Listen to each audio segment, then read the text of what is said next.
But ठीक है, next player पे चलते हैं। हाँ। And that is going to be Pathirana. हाँ। भाई जब सीएसके ने रिलीज करा तो सब लोग इतना सरप्राइज हो गए थे कि भाई एक वो खिलाड़ी जो कि धोनी के सामने ऐसे करके बस पूजा करता रहता है, नाम जप करता है धोनी का, धोनी धोनी धोनी धोनी धोनी धोनी थाला थाला थाला थाला, तो उनको कैसे जाने दिया इस फ्रेंचाइज मुझे, मैं बहुत सोचा, अब मुझे रियलाइज हो गया है क्या ठीक है, बहुत सिंपल रीजन था, उम्र। हाँ भाई, too young to play in the team. 30+ हाँ, तो फिर वो स्क्वाड में होते हैं। इसी 35+ तो फिर वो प्लेइंग 11 आप ये समझ लो कि पथिराना को ऑन लोन दिया गया कि अब आप 10 साल तक जाओ, जब आप वापस बुढ़े हो जाओगे तब आना हमारी जब तेरा करियर वॉश हो चुका एकदम, तब मैं देखो सुपरस्टार बना दूंगा, तब होम कमिंग होगी पथिराना की एक्चुअली में। पर ऐसा कहा जा रहा है जो कि अश्विन हूँ, हमने ऐसा कहा था कुछ पॉडकास्ट पहले कि पथिराना का जो बॉलिंग एक्शन है उसमें कुछ प्रॉब्लम थी। अपेरेंटली सीएसके ने ये पथिराना से बोला था कि मेरे भाई हम स्टीफन फ्लेमिंग, हमारे बॉलिंग कोचेस, हम लोग दिन रात इसमें लगे पड़े रहते हैं, हमारे पास एक्चुअल दिमाग है, हमसे पूछेगा हम मतलब तो उन्होंने कहा था कि अपनी लंकन बुद्धि मत चलाइयो, ज्यादा चलाने की जरूरत नहीं है, जो हम लोग कह रहे बस स्ट्रिक्टली फॉलो कर। उसका टेस्ट मैच छोड़वा दिया पहले तो, करियर नीचे ला रहे कि ऊपर ला रहे, लंबा करना है टेस्ट मैच छोड़ो, टेस्ट मैच और T20 खेल सर, आईपीएल लंबा करना है, एक्शन ऐसे कि नहीं। धोनी मुझे लगता है अपने पाथ पे चलवा रहे, उन्होंने भी टेस्ट मैच ऐसे बीच में छोड़ दिए थे एकदम से, तो वो चाह रहे पथिराना भी वही करके दिखाया उनको। Hatred for test match agenda actually में सीएसके में आपको क्लियरली चीज दिखती है, तभी शेख रशीद नहीं बड़ा ना भाई test match on a serious note, वही मतलब ये मलिंगा के साथ भी हुआ था, करना ही पड़ता है ऐसा एक्शन पे। हाँ, तो मैंने उनसे बोला गया कि आप चेंज मत करना। पथिराना ने कहा सर मैं चेंज करूंगा अपना एक्शन, मुझे लगता है मैं बेहतर कर सकता हूँ उसके चलते हुए। सेकेंडली इस चीज से खुश नहीं थे, एंड डेथ ओवर्स में स्पेसिफिकली जो उनकी बॉलिंग रही है, जहां पे वो अपनी टीम की ही लाश बना देते हैं। नहीं, वो एशिया कप में भी हमने देखा, वो स्टार्ट में मतलब थुशारा उनके ऊपर प्रेफरेंस वही, मतलब अगर श्रीलंका टीम की मैनेजमेंट ही उन पे इतना फोकस नहीं कर रही है तो 13 करोड़ के आप किसी ऐसे खिलाड़ी के लिए दोगे, तो उनको 13 करोड़ की प्राइस बहुत ज्यादा लग रही थी। पर मेरे को ये समझ नहीं आता, चेन्नई तो नोन है ना इस चीज के लिए। हाँ, अब रहाणे कौन से अच्छे फॉर्म में थे वो चेन्नई में आते हैं, रॉबिन थप्पा कौन से बहुत टॉप टियर फॉर्म में थे जब वो वहां पे गए थे। मुझे लगता है क्या बढ़िया खेला, लेकिन अभी सीरीज देखी है ओडीआई सीरीज, एंड वहां पे देखिए भाई एलिस जिस तरीके से खेल रहा है, ऑल्दो एलिस के पीछे भी लोग पड़े हुए भाई, केकेआर भी आई थिंक एलिस के पीछे पड़ी हुई है। केकेआर के 2 कंफर्म्ड रिपोर्ट्स हैं, ये कंफर्म्ड 100% कि वो एलिस के पीछे गए थे और केएल राहुल के पीछे गए थे, कंफर्म्ड है ये। तो एलिस को सीएसके ने साफ साफ मना करा कि कोई आंख उठा के भी ना देख ले, कॉल आ गया तो 10 गाड़ियां लग पड़ेंगी, घर आके और पिटाई होगी। तो एलिस को अगर आप इतना ज्यादा इंपॉर्टेंटली ट्रीट कर रहे हो, देन आई एम अज्यूमिंग कि he is going to start in every game. करना भी चाहिए भाई, वैसे अगर को भी रिटेन कर लिया तो शायद वो बैकअप बन जाएंगे, और नंबर 7 नंबर 8 पे बैटिंग भी कर सकते हैं अगर थाला का मन नहीं करा तो। बट पथिराना को निकालना यार, I am still not sure.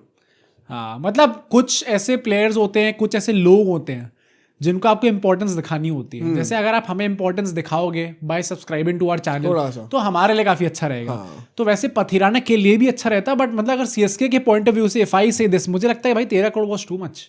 मैंने ऐसा भी सुना है कि उनने ऐसा प्रॉमिस करा है कि आप टेंशन मत लो, आप जाओ ऑक्शन पर, हम आपके पीछे जाने वाले हैं, हम आपके पीछे जाएंगे लेकिन खरीदेंगे नहीं, ट्राई तो पूरा करेंगे। कंडीशंस अप्लाई नीचे लिखा होता है ना, पढ़ा नहीं। I don't think there is any chance, अगर केकेआर लेने पर आ गई तो तुम नहीं भिड़ सकते भाई। प्लस केकेआर का जेन्युइन आ भी रहा है इस टाइम पर रूमर कि पथिराना के पीछे जा सकते हैं। Not many foreign promising fast bowlers are available in the auction, तो शायद पथिराना के पीछे जाए केकेआर। तो I don't think Pathirana is going back to CSK, बहुत मुश्किल होने वाला है, हो सकता है बट बहुत मुश्किल है। एंड एक्सपर्ट्स कहीं मैं देख रहा हूँ तो काफी लोग बहुत डिवाइडेड है। कई लोग बोल रहे हैं कि हाँ सही बात है, 13 करोड़ के वर्थ तो नहीं थे, करियर थोड़ा सा डाउनहिल जा रहा है। कई लोग अश्विन जैसे में जो कह रहे हैं कि नहीं यार, I think he is a generational talent, exceptional talent, और वो मिस्ट्री एलिमेंट लेकर आते हैं, तो उनको आप सही एनवायरनमेंट दोगे तो he can fight back very quickly. कुछ ऐसे एक्स प्लेयर्स होते हैं, एक्स प्लेयर्स मतलब एक्स फैक्टर वाले प्लेयर्स, जिनको आपको थोड़ा एक लंबी रोप देनी पड़ती है। शायद वो अच्छा परफॉर्म ना कर रहे हो स्टार्टिंग में, जैसे not a direct comparison, but हमने अभिषेक शर्मा के साथ यही करा है। इनिशियली वो रिटर्न शायद उस लेवल पे हमें देखने को नहीं मिल रहे थे, बट फिर जब मिलने स्टार्ट हुए प्रॉमिस और वो सिक्योरिटी प्रोवाइड करने, बांग्लादेश वाली सीरीज में तो मुझे ज्यादा कमेंट आया करते थे कि निकालो भाई, बहुत हो गया, ऐसा नहीं कर सकते। और इस टाइम पे भाई सबसे पहला नाम कहेंगे अभिषेक शर्मा है। जसप्रीत बुमराह से पहले लोग कह देंगे अभिषेक शर्मा। बुमराह तो खुद ही निकल जाते हैं, वो खुद ही कह देंगे सर मेरे को नहीं आना टीम, वो जर्सी चेंज कर दो बस। मुंबई अभी देखो 14 के 14 मैच इस बार I think T20 world cup के लिए इंडिया को ऑल ब्लू जर्सी निकालनी चाहिए, नो ऑरेंज, थोड़ा गोल्ड कर दो चाहे, पर भाई वो ब्लू होनी चाहिए प्रॉपर। भाई वैसे एक बात बताऊं, अभी वर्ल्ड कप हो रहा है, पूरा वर्ल्ड कप खेलना ही पड़ेगा, फाइनल तक हम पहुंचेंगे, जीत भी रहे जी और कुछ तो मतलब सेमी से तो पहुंचेंगे, देखो ना। तो वो सारे मैचेस बुमराह खेलेंगे, फिर वो 14 मैच आईपीएल के भी खेलेंगे क्या? भाई उस टाइम पे एनर्जी एक अलग बैंक होता है उनका जो स्टोर होता है कि भाई फॉर आईपीएल ये एनर्जी टैंक खाली करके लाऊंगा मैं। जो घी होता है ना वो खत्म नहीं होता आईपीएल में उनका। तो भाई तो ये इस बार बहुत बड़ा डिलेमा है। वैसे है एक्चुअली में है, ये सोचने वाली बात है। जो T20 वर्ल्ड कप फाइनल में हो गया आईपीएल भी तो खेलना भी। पहला मैच मुंबई इंडियंस ऐसे कैसे कर दूं मैं? हाँ। पर ये ऑल ब्लू जर्सी बनाओ और अंबानी जी को हर मैच में लेके आओ, तभी शायद कुछ ऐसा निकल के आ सकता है। बट पथिराना का मैं वही कहूंगा कि देखते हैं, क्या पता बाय बैक कर ले, नहीं भी कर पाते तो आई डाउट। चलो देखते हैं क्या होता है। अब नेक्स्ट पे चलते हैं। इनकी रिटेंशन में प्रॉब्लम आई है। हाँ भाई ये जो अभी रिटेंशन लिस्ट रिलीज हुई है, हमने डिस्कस करा था कि जो वर्स्ट डिसीजन रहा है that is probably retaining Mayank Yadav for 11 crore. हमने कल ही एक वीडियो निकाली थी जिसमें हमने best and worst of retention की बातें करी थी। तो उसमें हमारा जो वर्स्ट नंबर 1 रैंक डिसीजन था रिटेंशन का, वो मयंक यादव का था। And I would love an explanation. मैंने नोटिस करा है कि लास्ट सीजन हम लोग जब भी एलएसजी के ऊपर कंटेंट बना रहे थे तो उतने ज्यादा व्यूज नहीं आ रहे थे। ऑफ लेट मैंने नोटिस करा है कि एकदम से एलएसजी की ऑडियंस भी काफी जाग गई है, तो काफी कमेंट डिफेंड करने के लिए अपने को। मुझे पर वही लग रहा है कि लोग डिफेंड करने के लिए 5-6 फैंस है वो यार। पर मतलब एलएसजी को आप कैसे डिफेंड कर सकते? कोई पहले गुस्सा हो ना, हमें पूरा हक है बोलने का, हम लखनऊ की है भाई, हम तो बोलेंगे। मैं तो चाहते हूँ कि एलएसजी अच्छा हमारा पूरा हक है बोलने का। पर मतलब भाई जिस तरीके से लोग डिफेंड कर रहे हैं अपनी फ्रेंचाइज को, मुझे लगता है कि भाई आपकी एस्पिरेशंस बहुत कम है इस टाइम पे। अच्छा, मतलब थोड़ा तो ऊपर at least. I think I don't blame them. अगर आपने मेगा ऑक्शन में इतना गुड़ गोबर कर दिया तो फिर आप कैसे एस्पिरेशन हाई रख सकते यार? तो आपने अभी मिनी ऑक्शन से आने से पहले भी जो ट्रेड वेड करें आपने, प्लस जो रिटेंशन करा, उसमें तो गुड़ गोबर ही करा है। आई डोंट नो, मतलब देखते हैं ना, अगर पे ऑफ हो गया भाई। एलएसजी केकेआर सुपर फिनिश करिए पिछले साल, मेरा कोई हक नहीं बोलने का। Pant the real captain. पर मतलब ऐसा कहा जा रहा है कि मयंक यादव के लिए एक मीटिंग हुई थी जहां पर डिसाइड हो गया था कि बस बहुत हो गया भाई, और ज्यादा हम लोग इन पे इन्वेस्ट नहीं कर सकते। 11 crore is too big of a price. हम लोग चाहे बाय बैक कर ले इनको, बट हमें एटलीस्ट रिलीज करना पड़ेगा इनको ऑक्शन में। बट उसके बाद एक कोच वहां पे, बॉलिंग कोच भरत अरुण, उनने कहा कि शायद तुम लोग नहीं जानते इसका पोटेंशियल, मैं जानता हूँ। तुम शायद इसको बड़ा खिलाड़ी नहीं बना सकते पर मैं बना सकता हूँ, तो मेरे पे विश्वास करो, मेरी वाणी पे विश्वास करो, सड़क से उठ के स्टार बना देंगे। मयंक यादव टीम के अंदर होने चाहिए एंड मैं इनको बहुत बड़ा खिलाड़ी बनाऊंगा नेक्स्ट सीजन में, तुम लोग देखते जाओ। ऐसा कह रहे कि नेक्स्ट सीजन डू और डाई सीजन होगा मयंक यादव का। अगर परफॉर्मेंस नहीं आई, अगर वो इंजर हुए, तो शायद उनको रिलीज कर दिया जाए। अगर इंजर हुए, ये क्या मतलब कंडीशन डाल दी है भाई, हो गई खड़ा करके रखा हुआ यार। उन्होंने गेंद चुन के 7-8 मैचेस खेले हैं, प्रॉमिस इतना है कि उसमें वो इंडिया खेल गए ना। हाँ ऑब्वियसली। अगर भरत अरुण जी वैसे अगर ये कह रहे तो मैं मानने को तैयार हूँ। मुझे पर बहुत अच्छा काम कर रहे हैं इंडिया के साथ फॉर श्योर। बट ऐसा भी कह रहे हैं कि अभी जो मोहम्मद शामी 10 करोड़ के लिए लेके आए लोग, उसमें भी जो मेन हाथ तो भरत अरुण का ही था।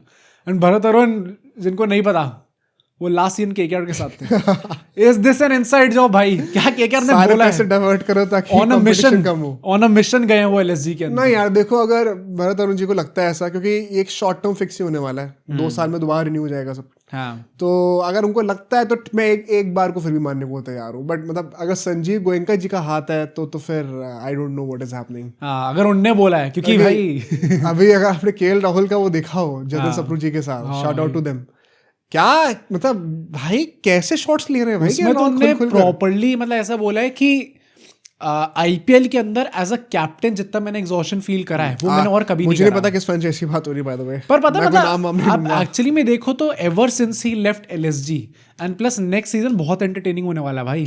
नेक्स्ट सीजन प्रॉपर्ली जब वो जाएंगे एकाना में, उनको आई थिंक एकाना वाला मैच उन्होंने मिस करा था केएल राहुल ने, इस सीजन वो खेलेंगे तो देखते हैं। लास्ट सीजन में जब उनका वो हैंडशेक हुआ था, जब संजीव उनका फील्ड पे आ गए थे हाथ मिलाने के लिए, तो जिस तरीके से केएल राहुल बस ऐसे हाथ मिला के तुरंत मुंह करके चले गए थे यार भाई। मैं एलएसजी की बात नहीं कर रहा, मुझे नहीं पता किस फ्रेंचाइजी, पर उन्होंने बोली ऐसी चीजें हैं कि ऐसे टाइप के उनसे सवाल पूछे जा रहे थे कि जो अपोजिशन टीम है उनके स्पिनर्स को इतना टर्न मिल रहा है, आपके टीम को क्यों नहीं? भाई ये क्या सवाल है यार? ये इमेजिन आप एक मैच हार के एज ए कैप्टन, आप खुद भी चाहते हो कि मुझे अच्छा करना है भाई। हाँ। मेरे सर पे भी तो पैसों का बर्डन है, और आपका ओनर आके पूछ रहा है। ये उस टीम की तो 3 डिग्री बॉल टर्न हो रही थी, हमारी 2.5 डिग्री की हो रही है। मतलब उनका पूरा पॉइंट ही ये था कि these are the questions that you are not asked throughout the year, क्योंकि these are questions that you should not be asked ever from an owner। तुम्हारे कोच के साथ तुम डिस्कस करो ये सब चीजें। ओनर कहाँ से आ रही है सब सवाल पूछने के लिए? एंड वंस अगेन भाई, मैं एलएसजी की बात नहीं कर रहा, मुझे नहीं पता किस फ्रेंचाइजी की बात हो रही है। मैं बस ये कह रहा हूँ कि हमारे शो पर भी एक जर्नलिस्ट आए थे जो कि एक फ्रेंचाइज के साथ एसोसिएटेड था जहाँ पे केएल राहुल कैप्टन थे।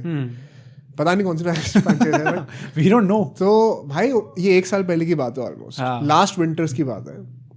एंड हमने शायद ऑन कैमरा नहीं बोला अभी तक, उन्होंने ऑफ कैमरा हम लोग को ये चीजें बताई हैं। हाँ भाई साहब, कि मैच से 1 दिन पहले मैसेज आ रहा है व्हाट्सएप पे कि ये बंदा मुझे टीम के अंदर चाहिए ही चाहिए। हाँ, और ऐसा क्यों नहीं हो रहा, वैसा क्यों नहीं हो रहा है। हाँ, I am not at all surprise कि केएल राहुल ये सब कह रहे हैं। प्लस केएल राहुल ने एंड दिस इज डिसग्रेसफुल अगर कोई ओनर ये सब करता है ना कि प्लेइंग 11 हो जाए, वो भी आज के टाइम पे जब आईपीएल ऑलरेडी इतना ग्रो हो चुका है, जब ऑलरेडी आपको एक ब्लूप्रिंट मिल गया है। पहले हमने केकेआर की न्यूज कवर करी हुई है कि शाहरुख खान जी स्टार्टिंग में काफी इन्वॉल्व होते थे इसके अंदर, बट तब आईपीएल एक नई चीज थी और उसमें सारे owners were trying to figure out कि कैसे करना है, कैसे हमें ऐड करना चाहिए। This was very new to all of them.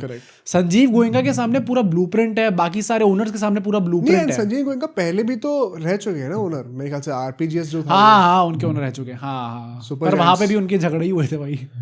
वो भी था एक इंडियन विकेट कीपर हो और संजीव गोयनका के साथ खेल रहे हो और पंगा ना हो। धोनी को तो मतलब कप्तान नहीं बनाया था, ये तो एक्सट्रीम लेवल ऑफ डिसरिस्पेक्ट हो गया। If I say anything I will be अगर आप स्टीव स्मिथ को कप्तान बना रहे हो ऊपर एमएस धोनी, तो फिर तो वो भी टी20s में भाई कुछ ज्यादा 5 ट्रॉफी है बंदे के पास। किसके पास? धोनी भाई। हाँ, मैं वही कह रहा हूँ ना कि आप कैसे इतनी डिसरिस्पेक्ट कैसे कर सकते हो। बट वही है ना कि तो केएल राहुल ने जो पोल खोली है, I am not at all surprise, मतलब ये चीज हमें 1 साल से पता थी। वही एक ही होता ही होता। उन्होंने बोल भी दिया था कि ऐसे सवाल पूछ जाते थे कि why is Jatin in the playing 11 not this guy, तो वो भी इसी चीज पे पता नहीं कौन से फ्रेंचाइज की बात कर रहे हैं। आई वंडर वैसे तो 2 ही कंटेंशन में है भाई। एक तो मुझे तो कप्तानी उन्होंने कहाँ पे करी है, एक पंजाब में करी है और एक यहाँ पे करी है, और तो कहीं करी नहीं उन्होंने। हाँ, तो भाई आप समझ लो 2 ट्रॉफीलेस फ्रेंचाइजेस, कौन सी ज्यादा मैनेजमेंट ज्यादा गंदी हो सकती है। पर ऐसा कहा जा रहा है मयंक यादव का लेट्स सी क्या निकल के आता है सीजन में, बट देखते कैसा निकल के आता है।